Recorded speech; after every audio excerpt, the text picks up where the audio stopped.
So high friends, welcome to our YouTube channel. મિત્રો, તમને ખબર હશે ગુજરાતમાં નીટ યુજી કાઉન્સેલિંગ તેમજ પેરામેડિકલી એડમિશન પ્રોસેસ ચાલુ છે। તેમાં છે મિત્રો, તમે પેરામેડિકલી વેબસાઇટ પર આવશો તો તેમાં છે તમારા બીજા રાઉન્ડની સીટ ફાળવણી એટલે કે રાઉન્ડ 2 નું જે રિઝલ્ટ છે તે ગઈકાલે સાંજે એટલે કે 26 તારીખને રોજ ડિક્લેર કરી દેવામાં આવ્યું છે। તમે જોઈ શકો છો 26 તારીખે છે તે સીટની ફાળવણી થઈ ગઈ છે। હવે તમે તમારું રિઝલ્ટ કેવી રીતના જોઈ શકો છો, તમે છે તમને લાસ્ટ વિડીયોમાં સમજાવ્યું તે મુજબ છે તમે અહીંથી લોગિન કરીને પણ તમારો એલોટમેન્ટ લેટર ડાઉનલોડ કરીને જોઈ શકો છો તમને ક્યાં એડમિશન મળ્યું છે, અથવા તો છે તમે અહીંથી પણ જોઈ શકો છો મેરિટ નંબર પ્રમાણે અથવા તો યુઝર આઈડી પ્રમાણે અથવા તો પછી સંસ્થા પ્રમાણે સીટ ફાળવણી એટલે કે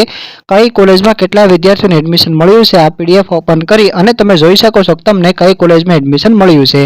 તેમજ તેની પ્રોસેસ ક્યારે કરવાની છે તે પણ હું તમને જણાવી દઈશ કે ઓનલાઈન ફી ચૂકવણી છે તમે 26 તારીખથી કરી શકો છો, પરંતુ જો તમારે ઓફલાઈન ફી ચૂકવણી કરવી હોય તો તેના માટે છે તમારે 29/9/2025 થી લઈ 3/10/2025 સુધીનો સમય તમને આપવામાં આવે છે। તેમજ 27 તારીખથી લઈ 4 તારીખ સુધી છે તમે તમારા ડોક્યુમેન્ટ છે તે નજીકના કોઈ પણ હેલ્પ સેન્ટર ખાતે જમા કરાવી શકો છો। હવે ઘણા બધા વિદ્યાર્થી મિત્રોના બે પ્રશ્નો છે કે સર અમને પહેલી વાર એડમિશન મળ્યું છે અને બીજો ક્વેશ્ચન એ છે કે અમને સર ફર્સ્ટ રાઉન્ડમાં એડમિશન મળ્યું છે અને સેકન્ડ રાઉન્ડમાં એડમિશન મળ્યું નથી, અથવા તો કોઈ પણ નવી કોલેજમાં એડમિશન મળે છે તો તમારે શું કરવાનું રહેશે। તો મિત્રો, હું તમને જણાવી દઉં કે જો તમને ફર્સ્ટ રાઉન્ડમાં એડમિશન મળતું હોય અને તમને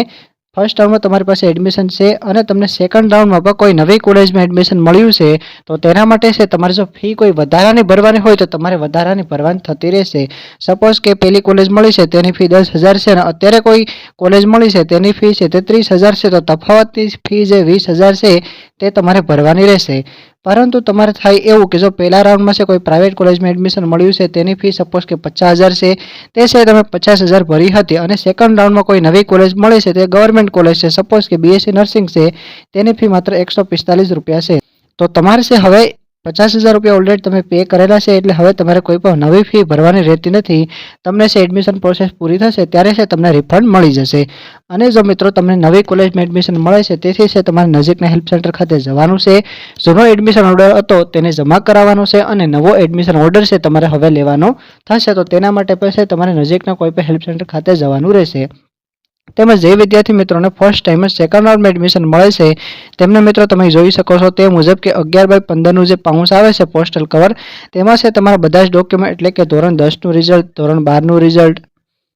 ત્યારબાદ છે લિવિંગ સર્ટિફિકેટ, જાતિનો દાખલો એટલે કે કાસ્ટ સર્ટિફિકેટ, બરોબર, લિવિંગ સર્ટિફિકેટ, કાસ્ટ કેટેગરીનું સર્ટિફિકેટ, તેમજ ઓબીસીમાં આવતા હોય તો એનસીએલ એટલે કે નોન ક્રિમિનલ સર્ટિફિકેટ, તેમજ મેડિકલ ફિટનેસ સર્ટિફિકેટ, આવા બધા ડોક્યુમેન્ટની છે તમારે જરૂર પડતી હોય છે। મેં લાસ્ટ વિડીયો ઘણા બધા બનાવેલા છે, તમે આપણી ચેનલમાં જશો પેરામેડિકલી પ્લેલિસ્ટમાં પણ મેં તમને એવો લાઈવ પ્રોસેસનો વિડીયો આપેલો છે, તે વિડીયો લિંક પાસે નીચે ડિસ્ક્રિપ્શનમાં તમને મળી જશે,